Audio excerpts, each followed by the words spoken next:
What happens when I make a video in 4:3 aspect ratio in 2025? That's what I'm trying to find out in this video.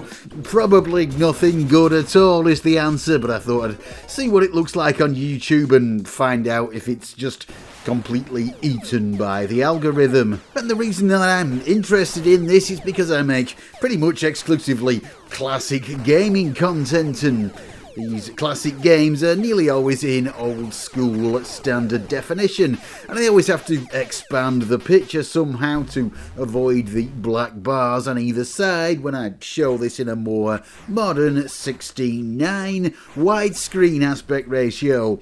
Could I do videos without that? Well, maybe. Let's see.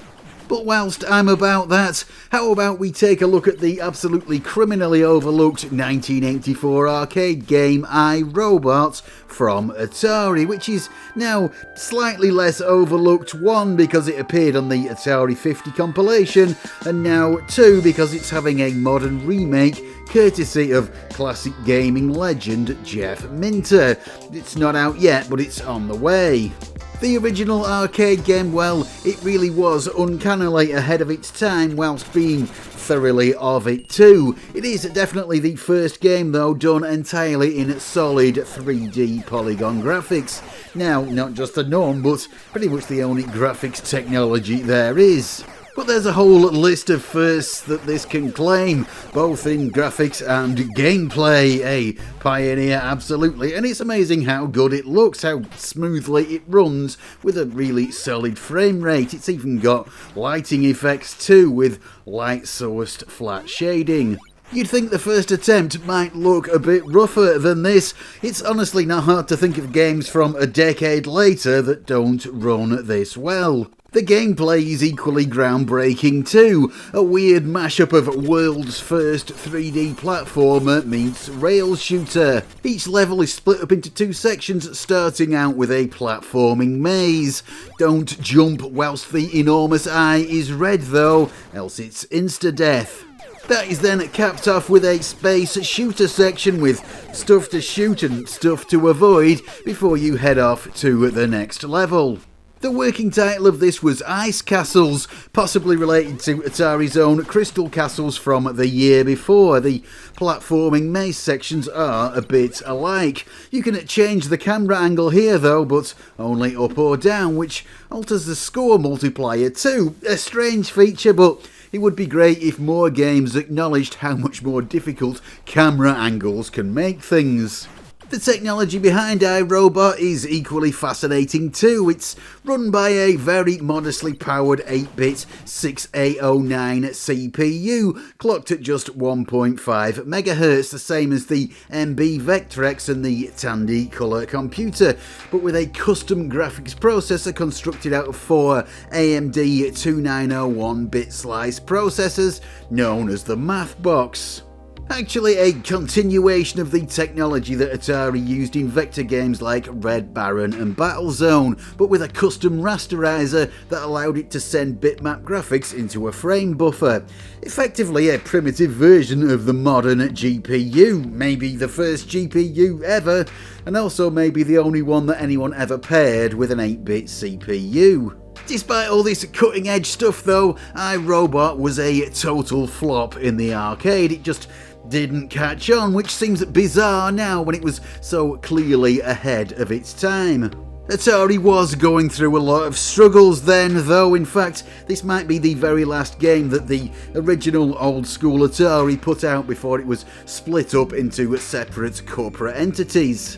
The cabinets were unreliable too, the analog controls causing problems, plus the North American video game market was having possibly a rough time in general in that era.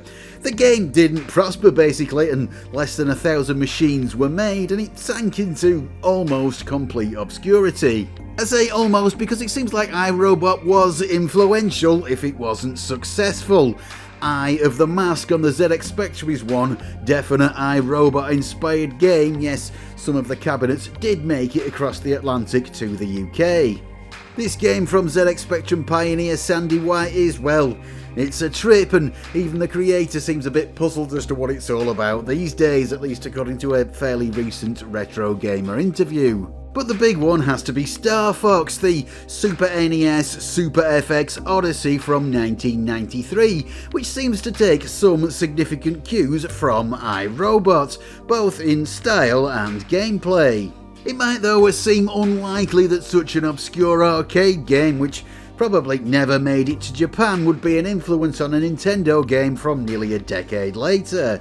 Yes, Andros, when he does show up, does look quite a lot like the big giant head boss from iRobot, but, well, that could just be a coincidence, couldn't it? We don't need to bridge that big of a gap though, because Star Fox, despite being billed as a Nintendo first-party production, was developed in collaboration with the British company Argonaut Software, and they'd been in the space shooter business for quite a while longer.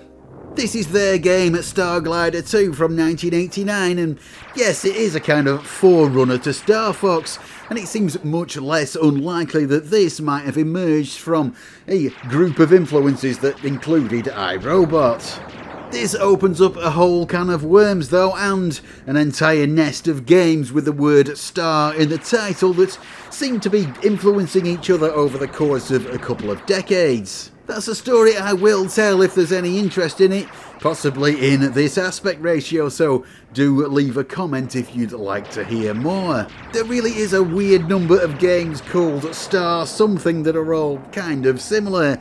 It's like a micro-genre, and they all seem to sort of feed into Star Fox. But iRobot is a fantastic game that I would heartily recommend you try out, and Atari 50 does make that very easy now, or you can always use MAME or probably some other emulators too. Its structure isn't quite as ahead of its time as everything else. It's still very much a classic arcade game in that regard. You can't beat it, there's no narrative, and though there are a lot of distinct levels, they do just repeat after a certain point. Don't let that put you off though, it's still really worth exploring. Some of those levels are very inventive, and the frame rate is better than a lot of N64 games, let alone Super NES Super FX games. Anyway, let's leave this here for now. Thank you to my wonderful Patreons as usual. Please do join them if you would like to help me out, honestly, that would be great. And I will say thanks for watching, goodbye, and I'll see you next time.